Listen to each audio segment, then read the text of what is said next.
Bismillah, alhamdulillah, assalatu wassalamu ala rasulillah. Ketemu lagi ya teman-teman ya di video pembahasan materi lingkaran.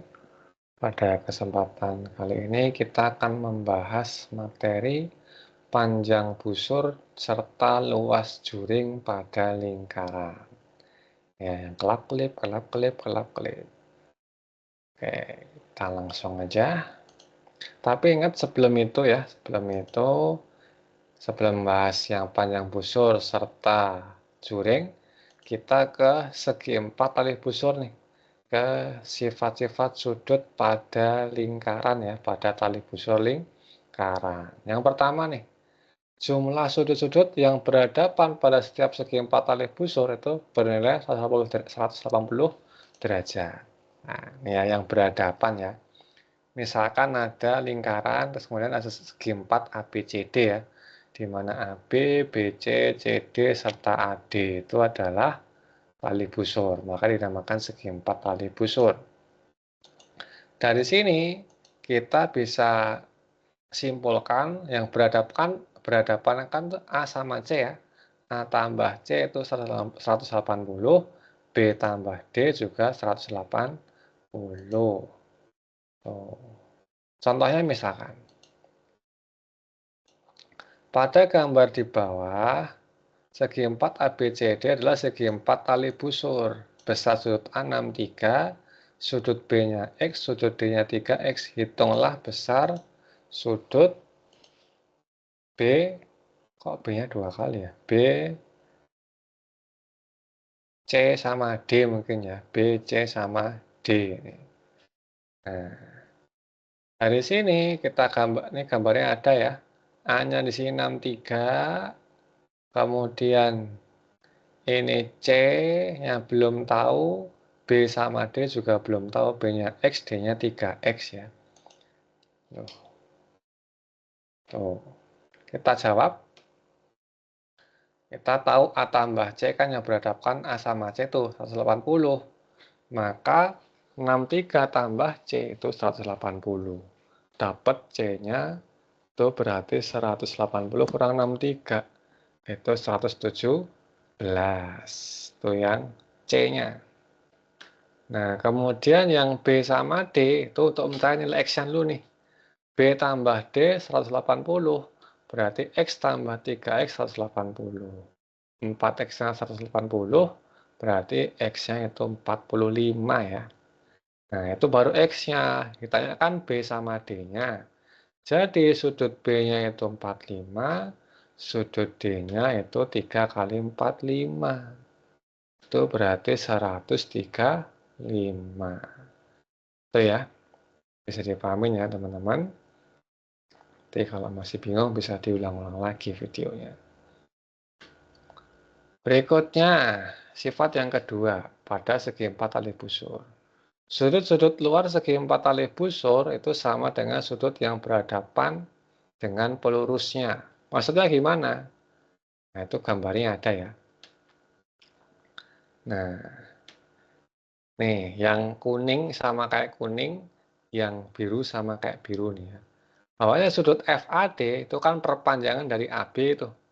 Itu nilainya sama dengan sudut C di sini. Depannya sudut A di sini ya. Itu sama. BCB, BCD. Sedangkan sudut yang B biru di sini, CBE, itu sama dengan sudut di hadapan yang B di sini, pelurusnya. ABC, itu sama. Itu ya, maksudnya paham ya teman-teman. Oke, langsung ke contohnya aja. Biar lebih jelas, kita pakai angka. Nah, ini dengan gambar yang mirip ya. Nah, jika titik F, A, B, dan E satu garis ya, karena perpanjangan dari AB, kemudian FAD itu 4X plus 10, ADC itu 85, BCD itu 3X plus 30, maka tentukanlah nilai X-nya dan besar BCD-nya. BCD ya. Tuh, ini kenapa B-nya nggak ditanya ya? CBE-nya malah enggak ya. Tuh, kita bahas di halaman selanjutnya ya. Oh, ini CBE-nya juga nih kan, CBE-nya. Oke, kita bahas nilai X. X itu berarti kita gunakan sifat yang FAD sama dengan BCD ya. Nah, FAD sama dengan BCD. Berarti 4X plus 5 sama dengan 3X plus 30. Berarti 4X min 3X 30 min 5. Maka X-nya dapat 25. X-nya dapat 25, maka sudut BCD ataupun FAD sama aja ya. Kita masukin nih 3X plus 30, berarti 3 kali 25 tambah 30. Berarti 105. Itu sudut BCD yang kuning nih. Nah, sudut CBE-nya berapa? Ya kita pakai sifat satunya. Sudut CBE itu kan sama dengan sudut ADC ya. Ya udah, nggak usah pakai ngitung.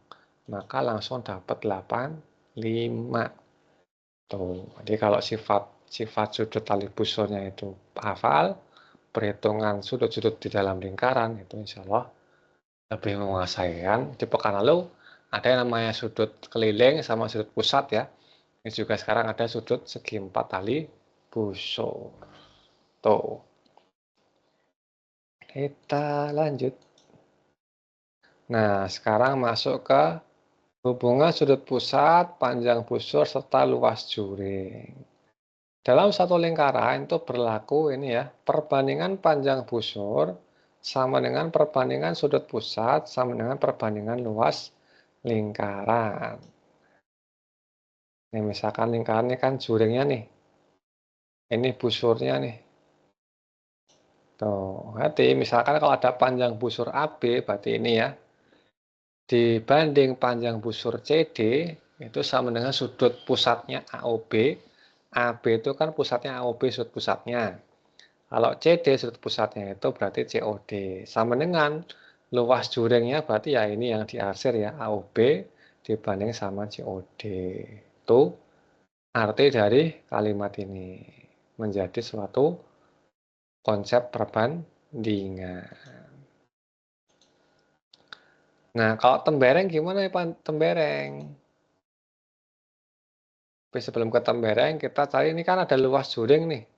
Dan juga panjang busur ya. Kalau menentukan luas juring, misalkan ini AOB ini ya. AOB yang ini misalkan. Berarti sudut pusatnya dibagi 360 dikali luas lingkaran ya. PR kuadrat itu adalah luas lingkaran. Itu adalah rumus luas juring. Nah, kalau panjang busur itu berarti hampir sama kayak luas juring. Pembedanya di sini aja nih. Dia pakainya keliling lingkaran. Berarti 2 pi panjang busur itu berarti yang ini aja ya. Tuh, yang AB-nya aja. Nah, kalau tembereng gimana? Berarti luas juring AOB dikurangi luas segitiga AOB yang ini. Ini saya dulu nih pakai luas segitiga ya. Ini kan berarti cari panjang AB-nya. Atau cari tingginya. Nah, kalau di SMA nanti ada namanya pakai rumus luas sinus itu juga ada. Tapi kalau di SMP terus kita berarti pakai cari panjang sisi AB-nya. Nah, bisa ada dua rumus ya. Bisa pakai rumus ketiga sisi yang diketahui. Bisa kita cari dulu tingginya atau apotemanya dulu. Ini ya, silakan di screenshot dulu atau catat dulu rumus-rumusnya. Sebelum kita ke contoh. Nah, masuk ke contohnya sekarang. Perhatikan gambar di bawah ini. Ya. Jika panjang busur AB itu 50, ini 50, hitunglah panjang busur CD. CD yang ini ya. Sudutnya 150. Yang AOB 75. Maka kita pakai perbandingan panjang busur per panjang busur dibagi sama dengan sudut pusat per sudut pusat ya. Berarti panjang busur AB per panjang busur CD sama dengan sudut AOB per sudut COD. Tinggal dimasukin angkanya. 50 per panjang busur CC kita misalkan X ya. Sama dengan 75 per 150. Kita coret. Nah, ini coret nih. Ini kan bisa dibagi 25, 3 nih 6 ya. Atau kali silang dulu juga boleh nih. Panjang busurnya kata kali silang dulu, berarti 50 kali 150 dibagi 75. Ini bisa kita coret ya. Langsung 2 nih dibagi 75, lupa nih. Nggak usah dibagi 25. Dibagi 75 aja 2. Jadi panjang busur CD-nya adalah 2 kali 50, itu 100 cm. Jelas ya teman-teman ya, ini masih contoh yang sederhana dulu. Berikutnya contoh yang kedua. Pada gambar berikut, besar sudut KOL itu 90 derajat dan panjang jari-jari lingkarannya itu 14 cm. Hitunglah panjang busur KL yang lengkungannya ya, luas juring OKL yang ini semua, luas tembereng berarti yang ini nih. Luas tembereng itu yang ini. Tuh. Yang pertama, untuk panjang busur berarti kita gunakan rumus sudut pusatnya kan 90 nih. 90 per 360 dikali keliling lingkaran. 2 pi R ya. Karena R yang 14 kita gunakan pi-nya 22 per 7. Berarti 90 sama 360 kita coret nih, seperempat. 7 sama 14 itu 2. Jadi seperempat dikali 2 kali 2 kali 2 kan 88 ya. Kita coret lagi nih jadi 22. Maka panjang busur KL adalah 22 cm. Nah, kalau luas juring OKL-nya gimana? Sama, bedanya di sini ya, luas lingkaran nih, pi R kuadrat. Berarti 90 per 360 dikali 22 per 7 kali 14 kali 14. Coret lagi ini. 2 ini coret lagi ya, seperempat.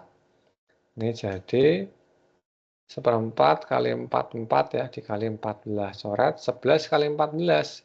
Itu 154 cm persegi, itu luas juring OKL.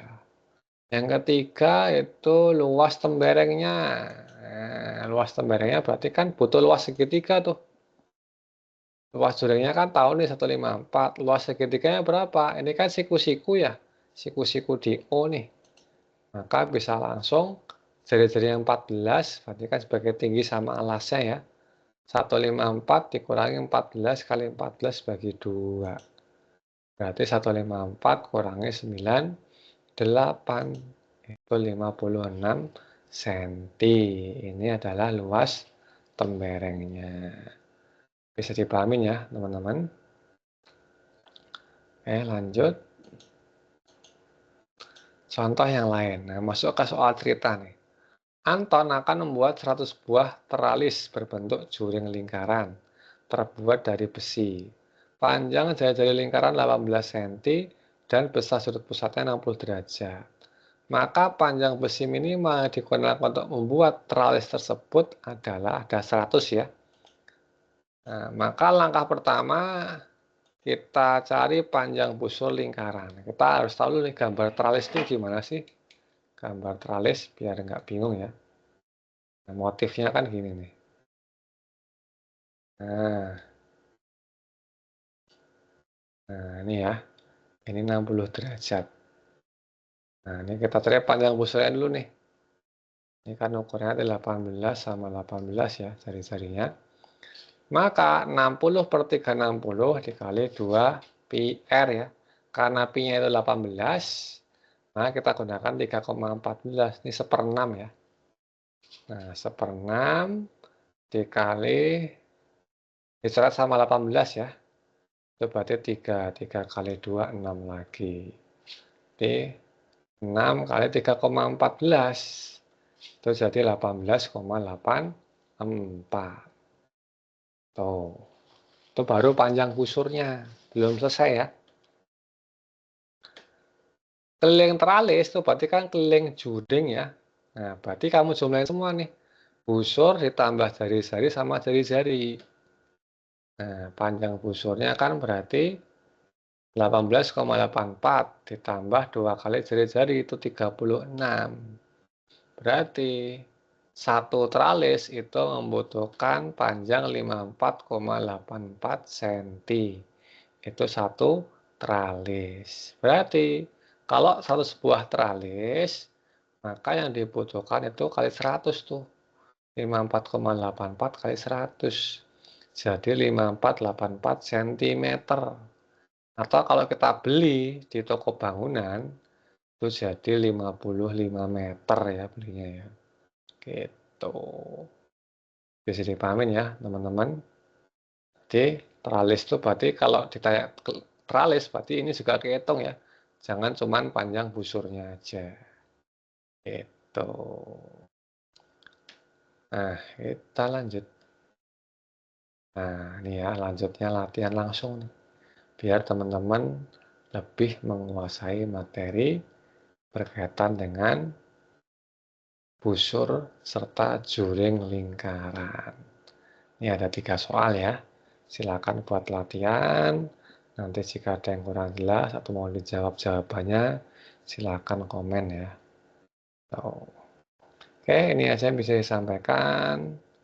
Lebih kurangnya mohon maaf. Kita ketemu lagi di video selanjutnya ya. Tutup dengan hamdalah. Alhamdulillahirabbil alamin.